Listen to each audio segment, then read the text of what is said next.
केलवा के पात पर उगे लन सूरज मल झाके झुके।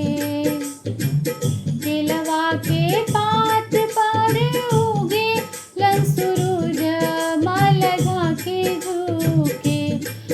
करेलू छठ बरती यास झाके झुकी। करेलू छठ बरती यास झाके झुकी।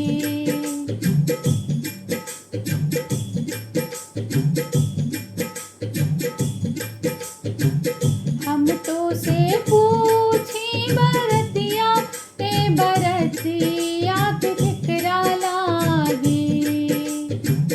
हम तो से पूछी बरतिया ए बरतिया के ठिकरा लागी। करेलू छठ बरती यास केकरा लागी।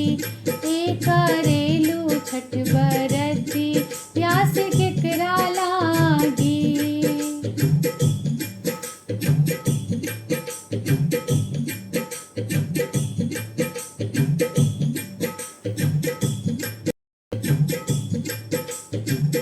हम रोजे बेटवा कवन ऐसन बेटवा से उनके लागी। हम रोजे बेटवा कवन ऐसन बेटवा से उनके लागी। करेली छठ बरती या से उनके लागी। करेली छठ बरती या से उनके लागी।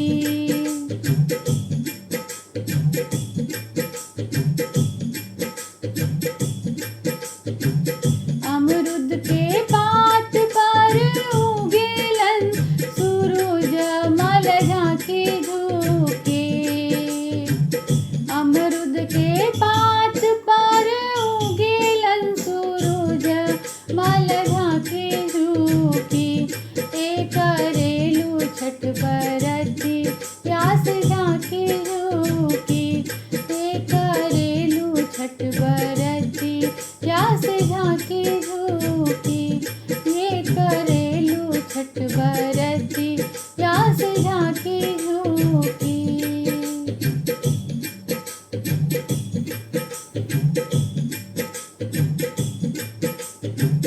हम तो से पूछी बरतिया ए बरतिया से केकरा लागी।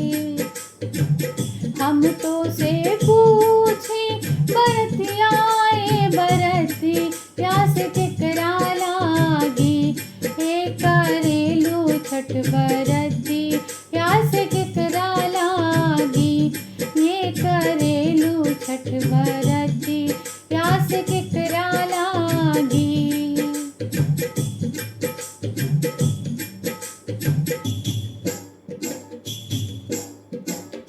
हम रोजे स्वामी कवन ऐसन स्वामी से उनके लागी। हम रोजे स्वामी कवन ऐसन स्वामी से उनके लागी। करेली छठ बरती या से उनके लागी। करेली छठ बरती या से उनके लागी।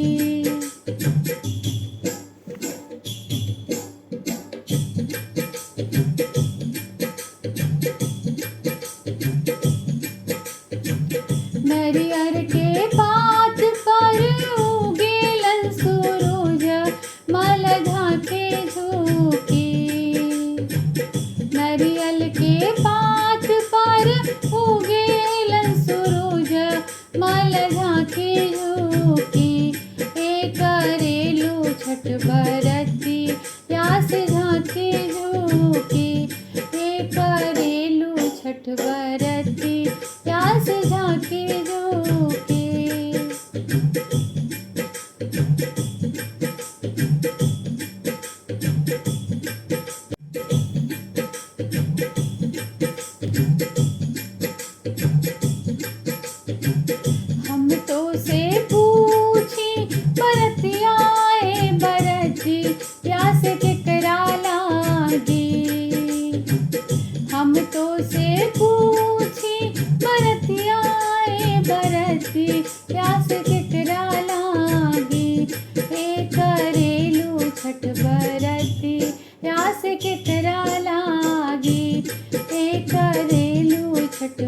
बरती यास कितरा लागी।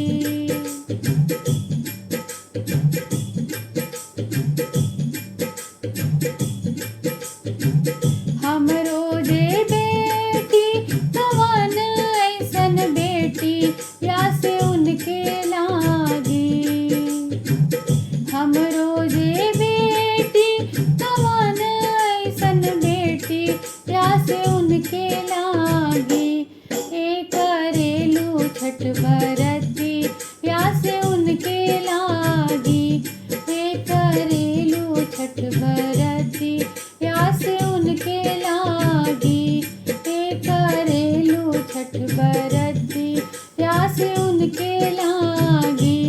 ए करेलू छठ बरती यास उनके लागी।